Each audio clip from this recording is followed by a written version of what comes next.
This is the Jerusalem Post podcast, Travel Edition. Coming up. It's not a concern to walk around in the street with kippah, and especially with this outfit of a Chabadnik on the streets here. The only big problem here is the wind. So with the kippah and the hat, so it could be sometime a problem. His is the Jewish place on the island. However, if he depended on the Jewish community for business, he'd be stuck.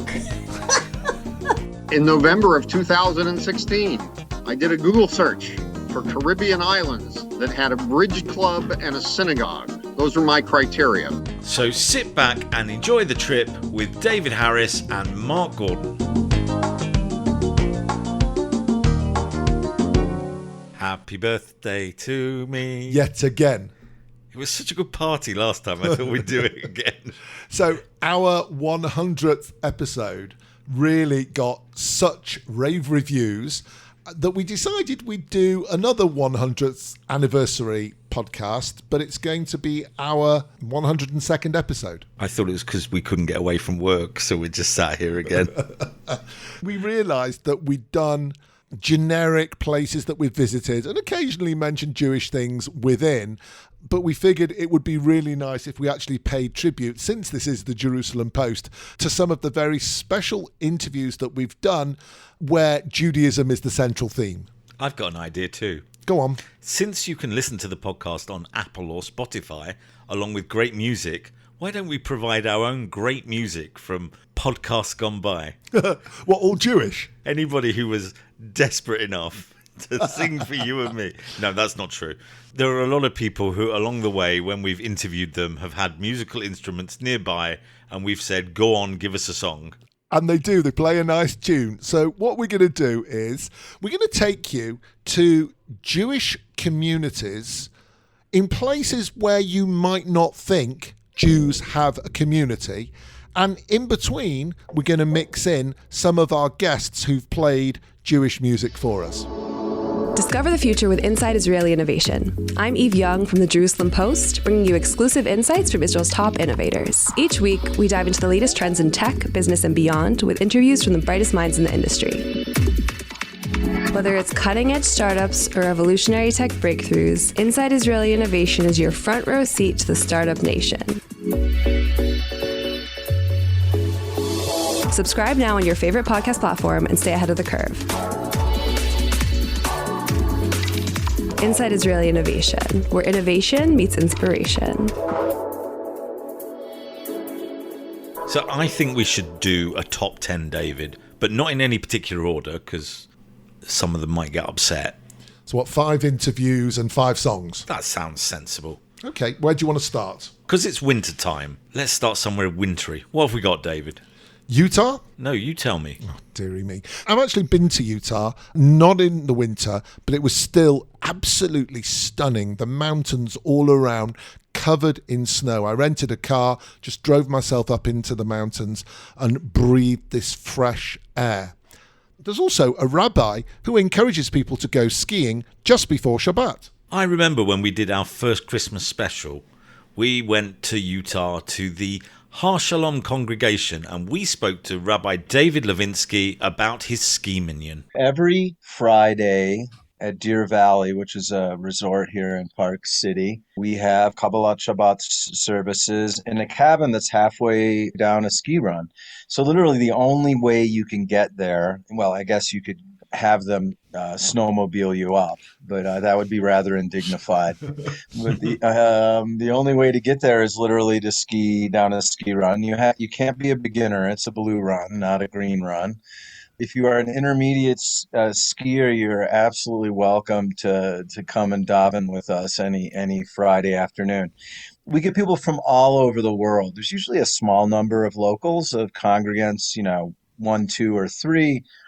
But we get anywhere from, 30 to, at times even in the range of 70 or 80 people for this service from Israel, from South America, from Europe, from all over America. It's become a destination. People find out about this minyan and put it on their Jewish bucket list. We have people who literally fly to Park City just to do the ski minyan. Yeah, so it's a wonderful thing. Do you do anything funky, maybe waving the ski poles around instead of the lulav palm branch. But is there anything wacky that you do, or is it just a very standard sing-along Friday evening service? During one of the prayers, we do have a tradition of stomping our boots along with it. During the Amidah, instead of Moshiva Ruch Geshem, we say Sheleg. Let me just explain for those people who don't speak Hebrew. Instead of saying looking forward or praying to God for the rain, we pray to God for a good snowfall. Exactly. So basically, once Thanksgiving turns, so starting in late November, we shift our prayers. We're no longer praying for rain in the land of Israel, but instead we are praying for snow in Park City. So.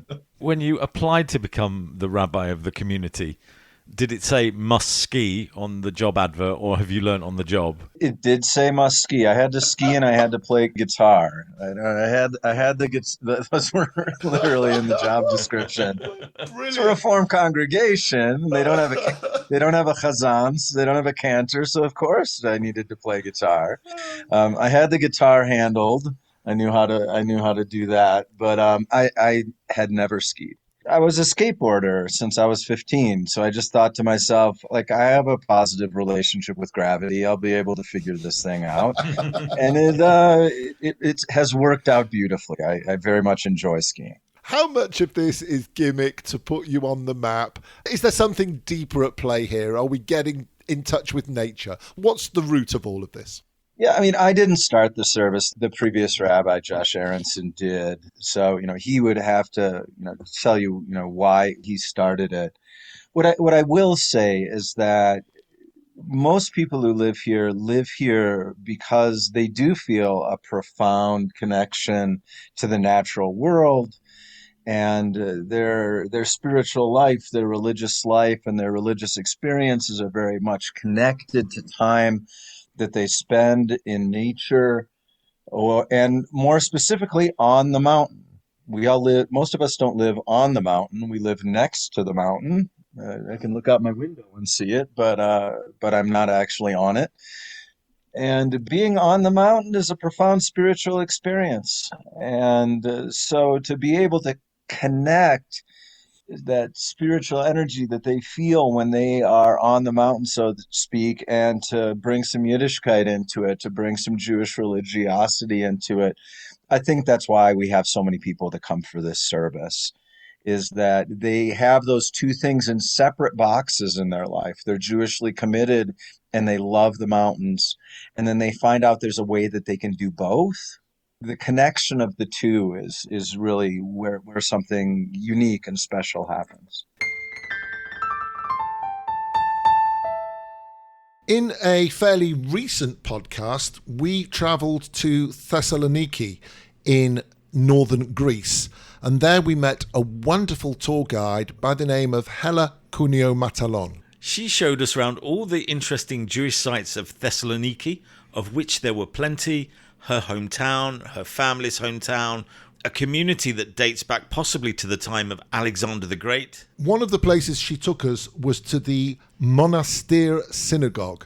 It was the last synagogue to be built before the Shoah, and for her and her family it was a particularly special place because her parents were married there and she was married there too. And out of the blue, Hella said to us, switch the microphone on, I'm going to sing you a song. Tu madre quando te parió y te quitó al mundo, corazón ella no te dio para amar segundo, corazón ella no te dio para amar segundo. Adio, adio querida, non quiero la vida, me la amargates tú. Adio, adio querida, non quiero la vida, me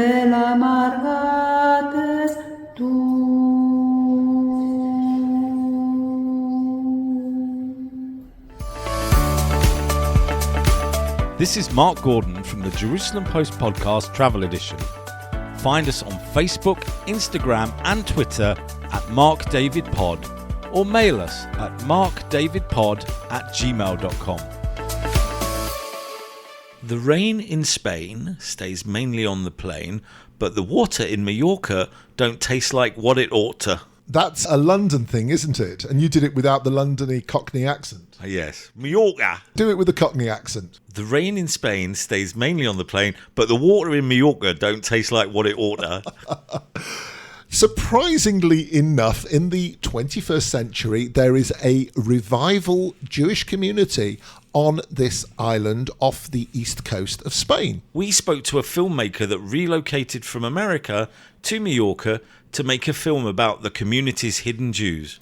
So let's hear from Danny Rothstein. When I moved there, I was pretty confident that I was going to be the only Jew. When I moved there, I actually discovered that there was a synagogue that's actually working. It's not underground, filled with cobwebs. You could go in. I was quite shocked. And I went in, I discovered that it was started by British expats, actually, in the 70s. It's Orthodox by nature. I'm not Orthodox. I'm like a Reformed conservative Jew. And so I'll never forget when I went in for the first time that there was men and women sitting separately, and there's no rabbi, no chazan. It's all volunteer led. And we had to skip a prayer. They said, well, we have to skip the Kaddish because there's not a minyan. There's not 10 Jewish men in the Orthodox stream that the synagogue practices. It was fascinating, Mark, because I remember counting 14 men in the men's section. I couldn't understand why they said they didn't have a minyan when there obviously was. And I asked the guy next to me, why are we skipping? And he said, oh, well, that's obvious. Some of these men are not Jewish. They're chueta. And I'd never heard this term chueta before.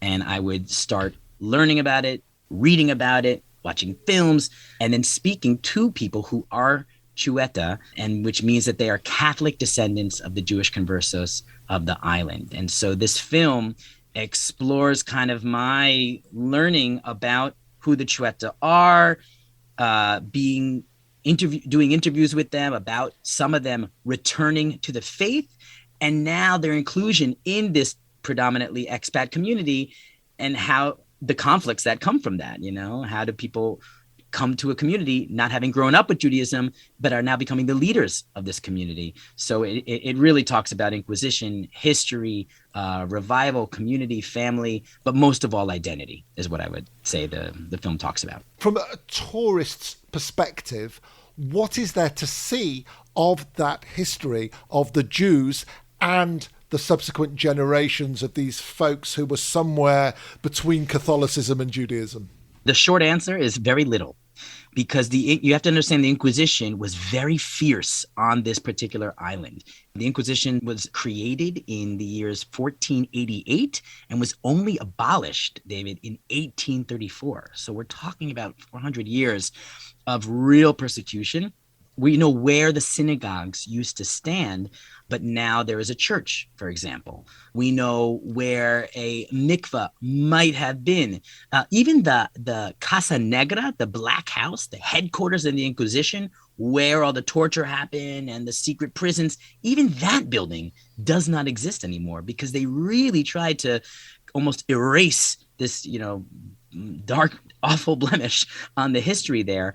But what's shocking to me is that, the actual architecture and places don't exist, but the people do. And that's what really turned me on, that for the first time in my own experience learning about Inquisition and Sephardic history, that you have people who identify by these 15 last names, and for hundreds of years were treated differently. No one wanted to marry them because everyone knew that they came from the old medieval Jews. And so that really was what kind of opened up my world in terms of this history, that it wasn't about buildings and Jewish quarters and street names. Suddenly it was about people and this legacy of the Inquisition and how it affected their families. For a Jewish visitor or someone who's interested in the Jewish heritage of Mallorca, if they come today, what are they going to see that is overtly Jewish? To what extent is there an influence on Mallorca by this very small Jewish community? They will see two very well-kept and preserved Jewish quarters. And when I say well-kept, I mean the streets, the buildings, like all of that, you will feel like you're walking through time, without a doubt. You have different street names like Carrel del Cai, C-A-L-L, which in Catalan translates to Street of the Jewish Quarter. You can see the Mount Zion Church, which used to be the synagogue. It's named Mount Zion Church. So there are, I would say, hints and clues that talk about a Jewish past, but because of this attempt to really extinguish it, you won't see so many buildings, for example. There are other effects that you could see of this Jewish past on the food, which is phenomenal to see. There's a special bread in Mallorca called the ensaimada, which is basically like a brioche. It's really like a dessert, but it used to be braided and circular, very similar to the challah that many Jews, especially Ashkenazi, will have during Rosh Hashanah, for example, the circular form. But now, and I learned this out the hard way, the fact that they call it ensaimada is because they make it with saim. And saim, in the language of Mallorquin, is actually lard. So yes, they make this bread with lard. You would never know it unless you were told it. And that's because after these forced conversions in 1435, the new Christians, those who were converted, tried to prove that they were no longer Jewish. So they took their challah, they took their Jewish bread and put lard into it to show the rest of society, look, we're no longer Jewish. We are eating our traditional bread, but we're doing it with pork to show you that we are truly converted. And that has kept going for centuries, that it's now the most popular food. When you go to the airport, you will see packages of ensaimada that people bring home to other parts of Spain, to other parts of Europe, because it really is the most famous dessert bread that Mallorca produces now.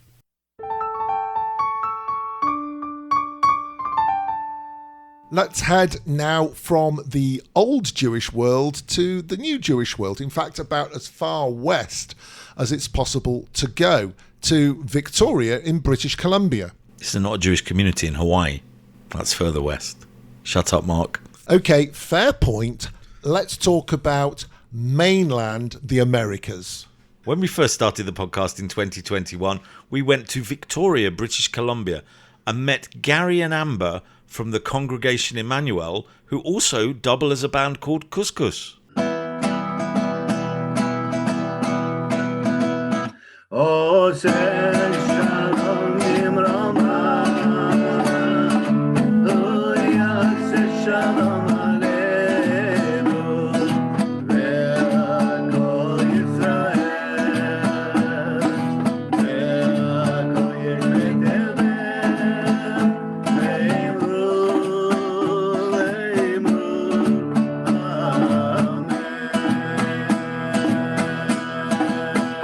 Oh, say shalom imrama. Oh, yeah, say shalom aleinu. Ve'akol Yisrael. Ve'akol yishmetevem. Ve'imru, amen.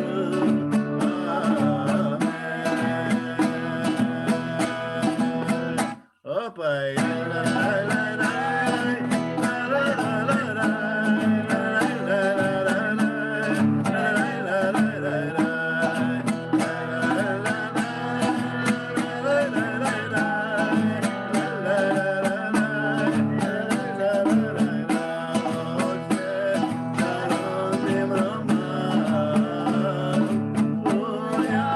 shalom aleinu.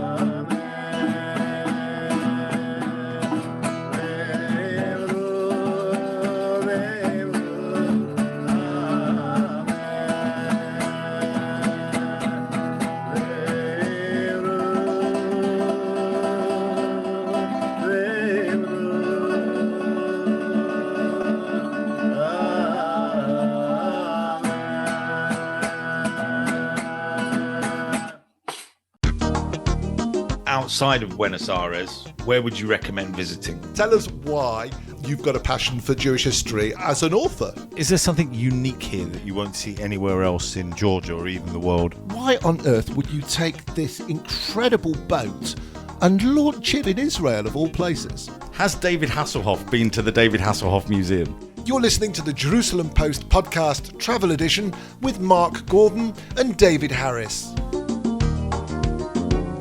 I don't like cricket.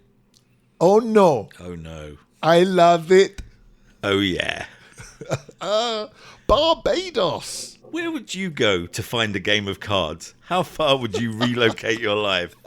Neil Rachman, our next guest, moved from the United States to Barbados to play bridge. And while he was there, he started writing books and then took on the role of docent and a community leader at the Nidher Israel Synagogue and Museum. In November of 2016, I did a Google search for Caribbean islands that had a bridge club and a synagogue. Those were my criteria. Rabbi Google suggested that I try Barbados. The Synagogue Historic District is a property that has been in Jewish hands since at least the year 1654. This is the oldest synagogue structure in the Western Hemisphere. Barbados was founded in 1627 by English aristocrats who had been deeded land by King Charles or King James in exchange for loans to the crown. They had their Irish indentured servants with them. This is before the era of African slaves in Barbados. In 1654, this is when Jewish history starts in Barbados. It's only 27 years in. 3 big sailing ships pull out of the mist here in February of 1654, and they discharged 285 Spanish and Portuguese-speaking Orthodox Jews. These people have arrived at a British island. So those of you who know your British history, Jews have been banned from living in England since the year 1290. So the arrival of the Jews in Barbados in 1654 presents two big historical questions. One is, why are there 3 boatloads of Jews floating around? And the other is, why would they call on an English colony where it's known that they're not welcome? The answer to the first question is, there were not just 3 such ships. There are actually 44 such ships. They were sent by the Dutch West India Company in Amsterdam. They were sent to Brazil to rescue the Jews of Brazil who had settled in Recife. This is now the modern city of Recife, Brazil. Back then it was called New Holland. Populated by Jews who were promised religious liberty in writing if they would settle there. It's like Jerusalem in the Amazon basin. It's unbelievable. In the middle of the 17th century, these are Spanish and Portuguese speaking Jews kicked out of Spain in 1492. By way of Amsterdam, they'd come to Brazil. They're engaged in the sugar trade. They're trading precious woods and dyes. They constitute the entire population of Recife, Brazil. And then the Portuguese arrive with their Inquisition. The Jews have to leave. So the Dutch West India Company sends all these ships to rescue the Jews of Brazil. Most of these people go back to Amsterdam. 2 of the ships make their way to New Amsterdam, which is now New York City, and this is the beginning of the Jewish presence in colonial North America. The 3 ships that arrived in Barbados, the reason they stopped at an English colony is that the leader of the expedition was holding a letter of safe passage that had personally been signed by Oliver Cromwell. This guy's name is Abraham de Mercado. He was the president of one of the synagogues in Recife. And the letter says, I'm going to translate it into modern English. This authorizes Abraham de Mercado and his Jewish compatriots to practice their Jewish faith in Barbados, and for Abraham to practice medicine. He was a physician. So this is how the Jews came to Barbados. Moving it forward 350 years, is there just the one synagogue on the island? And can they visit it with you? I'm a tour guide at the synagogue. Yes, you can visit us. It's a great destination if you're visiting Barbados. It takes about an hour to do the tour. The original synagogue building had fallen into other hands, but was restored in 1985 by the Ashkenazi Jews that were here in Barbados. The original Sephardic community died out in the 1920s.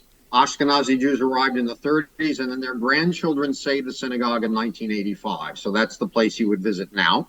Been wonderfully restored. There's a museum there and the cemeteries adjacent, and there is an old mikveh. This is actually the oldest mikveh in the Western Hemisphere that's been discovered there. So there's a lot of historic basis for visiting the old Synagogue Historic District. There is another synagogue in an area called Christ Church, of all places. This is actually a conservative synagogue, and that's our congregation. We have 50 people. There's no full-time rabbi. We're mostly secular people. We're very devoted. Our regular minhag is Friday night services. You'd be welcome to join us on Friday for Friday night services. But we don't have a Saturday morning service. We don't have a kriyah. We don't have the manpower to do it.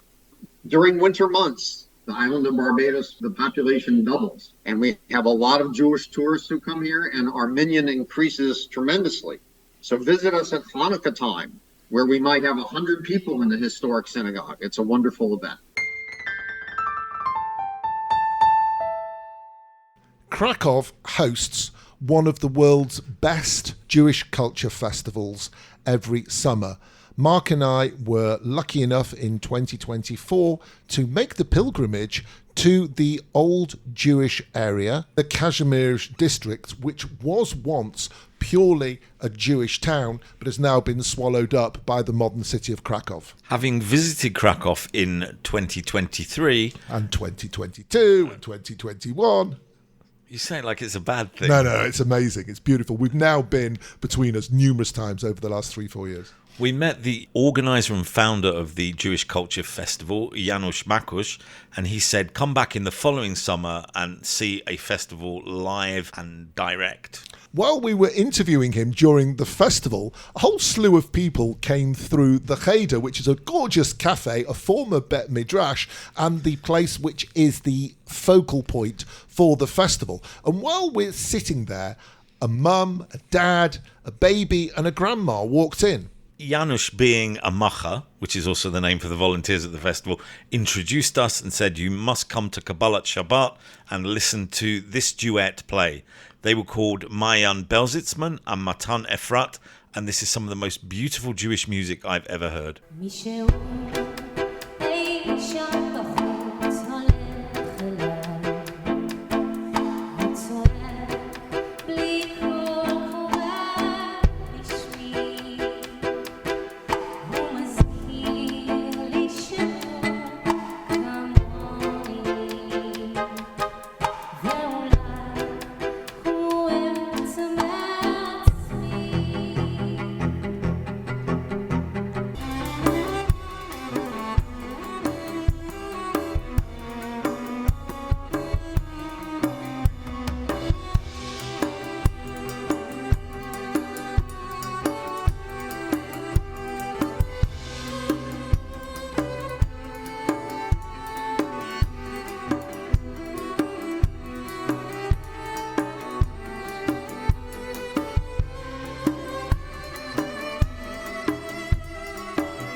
Talk the latest news in Israel, the Jewish world, and everything in between. This is the J-Post Podcast. I'm Tamar Uriel-Beery, Deputy Editor-in-Chief of the Jerusalem Post. And I'm Tzvika Klein, Editor-in-Chief of the Jerusalem Post. And I'm Sarah Ben-Nun, Night Editor at the Jerusalem Post. Join us as we bring some of the most impactful voices to bring you into what it means to be Jewish, to be Israeli today. Every week, we bring you with us into the newsroom in every sense. Stop being so dramatic. This is just our coffee break. You can find us every Thursday on jpost.com, Apple Podcasts, Spotify, or wherever you get your podcasts. We'll see you there. Yalla, bye. Let's head off to the east, at least as far as Israel is concerned, and Azerbaijan. The archaeological evidence suggests that the first Jews arrived in Azerbaijan in the 7th century. They were known as the Mountain Jews. Others arrived in the 19th and 20th century from Georgia and from Europe as the oil and gas boom hit the country. Baku in many ways was a surprising trip for us to see a community in a Muslim country with a freedom to worship, a well-supported community, support from the country's government, and a whole range of rabbis working in this one community. The main language at the moment for the community in Baku, the capital of Azerbaijan, is Russian, given the influence of the former Soviet Union. But the chief Ashkenazi rabbi, Shneor Segal, is now working hard to bring Judaism to those people of the younger generation who speak Azerbaijani. We had a fascinating conversation with him in the main Ashkenazi synagogue. I am an Israeli. I was born into a Chabad family. My parents, they are shluchim of the Rebbe to the city of Migdal HaEmek, and they still live there. I was growing up there, going to yeshivas. I spent 2 years in Manchester. Yay! That's where I started to learn English, because I was going to Cheder. You didn't pick up a Manchester accent, though. Most of the students, most of the Bachurim in the yeshiva, everyone was from America mostly. And growing up in the Chabad system, in the yeshiva in Israel, then in Manchester, then in the US, and then shlichut in a few yeshivot, ending up my last one in France, in Brinois, and then getting married and going on a shlichut. And somehow I end up here in Baku, in Azerbaijan. Talk a little bit about the community. Let's start with the history. Jews live in Azerbaijan for a very long time. Mountain Jews, some people say close to 2,000 years. Ashkenazi Jews mostly are, as far as I understand, in what I heard here, about 185 years ago when they found the oil here in Azerbaijan. A lot of Ashkenazi Jews moved here, and again during the Second World War also. Probably a place that people moved in. A vibrant community. Many Jews, but it's a post-Soviet community, trying to get it more active. And thank God, if we can think about today, we have a Jewish school with almost 200 children, with kindergarten, day school, and elementary and high school. You walked in, we just ended up Shacharit this morning. A lot of activities here. Young people, kids, Sunday school, youth club, student club, women's club, shiurei Torah, almost every day here. And thank God, very, very vibrant community in a tolerant country. No one is disturbing. It's not a concern to walk around on the street with kippah, and especially with this outfit of a Chabadnik on the streets here. The only big problem here is the wind. So with the kippah and the hat, so it can be sometimes a problem. But it's a nice community in a very good atmosphere with the local community, with local Azerbaijani people. And thank God, trying to do our best to get more and more people involved in the life of the community. And thank God, it's so far successful going on.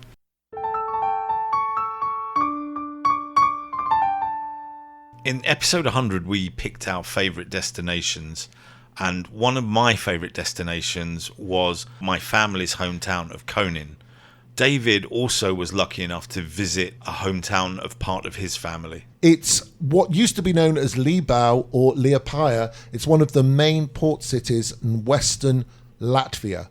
Mark and I travelled there, thanks to our hosts, to meet leaders of the Jewish community. It turned out it was two sisters, the president of the community, Ilana Ivanova, her sister, Miriam Pavlenko, and a local member of the community, Igor Bakovsky. And luckily for us, in the next room to the exhibition in the community centre was a piano.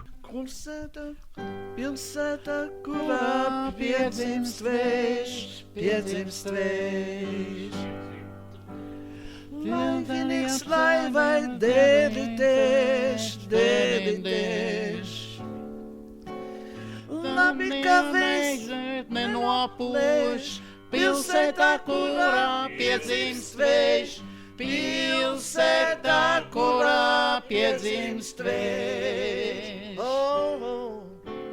Pilsētā, kurā piedzimst vējš, piedzimst vējš.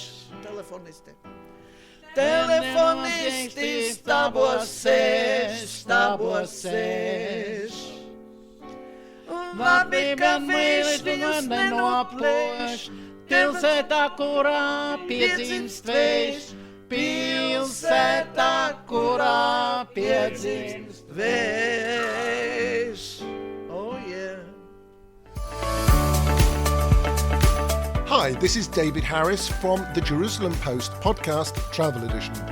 Find us on Facebook, Instagram and Twitter at MarkDavidPod, or mail us at markdavidpod@gmail.com. In Hebrew, we say acharon acharon chaviv, which means something like we're saving the best till last. And this was definitely one of my favourite destinations and certainly one of my favourite interviews. David had to control himself a number of times. I don't think Hannah will mind if we say she's an older lady, and she brought years and years of experience and love and care and passion to the interview. And lots of stories of life on a small island in British Columbia called Salt Spring. Hannah Brown, over to you. I'm a Salt Spring Islander, as they say, for 16 years. I'm single. I have several husbands behind me. And, how many is several? Oh, just 2. Time for more. Right now, I have a wonderful Indigenous boyfriend, trying to decide if he's too old for me. I was supposed to turn 80 last summer. I refused because I couldn't have the party. And my boyfriend is 78. You go for younger men. And when he listens to the podcast, he'll find out that he's possibly not much longer. That's right. That you're thinking of dumping him. You can find out live and exclusive here. So getting back to travel. For the uninitiated, including myself, where is Salt Spring Island? It's in the middle of the Salish Sea, which is what the Indigenous people have called it.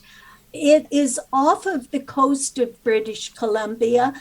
I think the ferry ride from Vancouver is about an hour and a half. If you fly into Victoria, which is the capital of BC and on Vancouver Island, it's a 35-minute boat ride to here, but then it's a half-hour ride to the ocean from the airport. Oh no, maybe it's 10 minutes. What do I know? Depends on the size of your engine. That's right. That's whether I'm walking or bicycling. Tell us a little bit about the Jewish story of Salt Spring Island. There are a lot of Jews on the island, but I think most of the Jews are fairly secular. But I call them the eating Jews.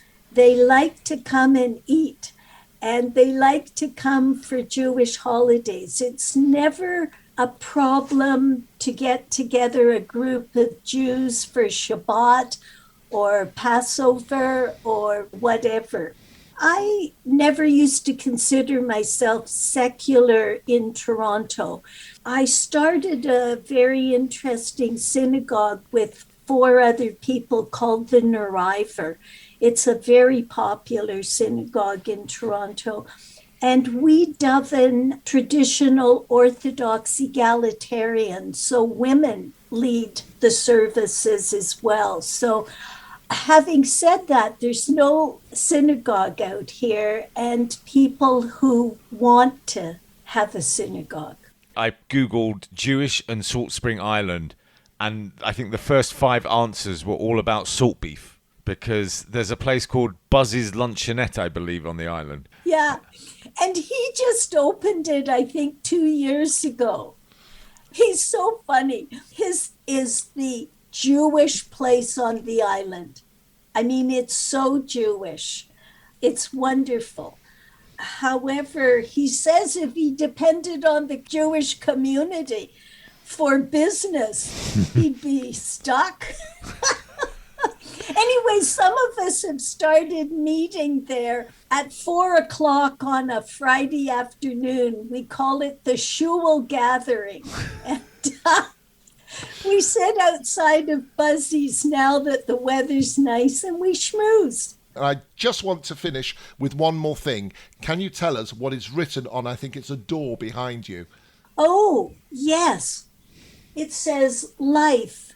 Smile, love, laugh, uncontrollably. That word just fell down.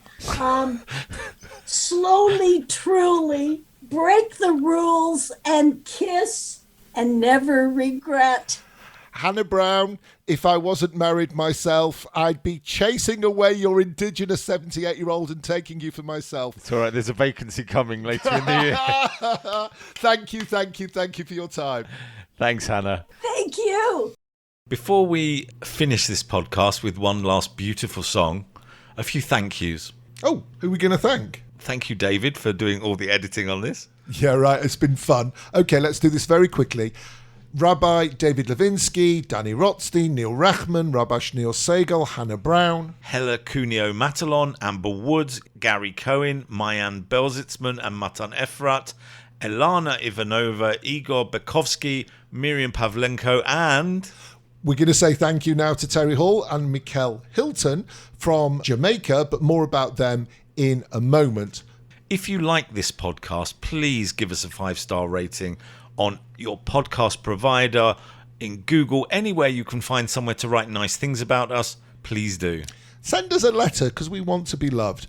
markdavidpod@gmail.com, and you'll find us on social media at markdavidpod. A letter? David, in Israel? Yeah, we'll be long retired from this by the time it arrives. Please send us a direct message, an email, talk to us on social media at markdavidpod. Mark, a quiz question. Go for it, David. Shouldn't the quiz question be at the beginning? We decided to let you off for a week. No fact file, no news, and no quiz question. What was the name of the lead singer of The Specials? I don't know. Didn't they all wear dark glasses? Yes, and then they split and there were only 3 of them left and they were called Funboy 3. This is British ska music in the 1990s. Funboy 3 was The Specials before? Yes. I didn't know that. So what was the name of the lead singer? Terry Hall.